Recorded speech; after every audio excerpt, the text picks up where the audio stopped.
Okay, so let's see if this will continue. Okay, so the difference between striking women and conventionally attractive women. So striking women are often unforgettable.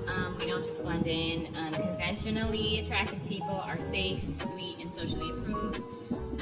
Striking beauty demands attention even when you don't want it. You don't walk into a room, you shift it. The next point I wanted to talk about was hypervisibility.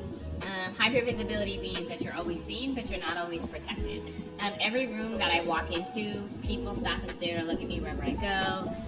People, men and women, project their fantasies, their judgments, and their envy onto you. You're not really humanized, you're seen more as an object. And that's kind of everywhere. Either I'm walking down the street, either I'm in the post office, wherever.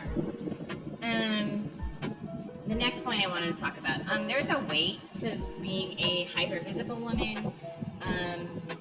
You always feel like, especially when you're in public spaces, like people are always staring at you, people are always looking at you. Oftentimes people may misread it as arrogant or intimidating. Honestly though, sometimes when it comes to men, I like looking a little intimidating because it's like, right, like if you're going to approach me in a public space, then you better become what's up, okay? Objectification is something that being a woman in general, but highly attractive women and women who are striking deal with to a more degree that other people would consider maybe more extreme. And you can be admired and dehumanized at the same time. Feminism and, this is another thing too. In feminist spaces, I notice sometimes the conversation around beauty, I honestly sometimes can take issue with, because a lot of the women, particularly in like the feminist discourse online, right, and decentering men and divesting from men, as this is a divesting from men channel, a lot of the women in these spaces, when they talk about beauty, don't necessarily identify as being beautiful, or don't necessarily identify as being hypervisible, and so sometimes to the conversation, talking about beauty enhancements, or even sometimes plastic surgery, they lack a certain amount of perspective when talking about it. And so, like, even the whole situation with like Jeff Bezos and Lauren Sanchez, right? Billionaires, horrible, of course. That's criticizable, obviously.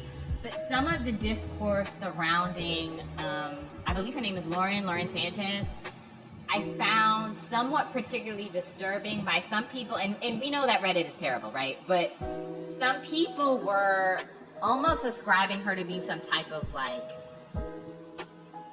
almost like an object or like a robot or something like that. And we can, as people in feminist community, we can criticize people's politics and all that's fair, but some people were seemingly just criticizing her for maybe visibly having beauty enhancements or just her look in and of itself. And I honestly, that doesn't sit right with me.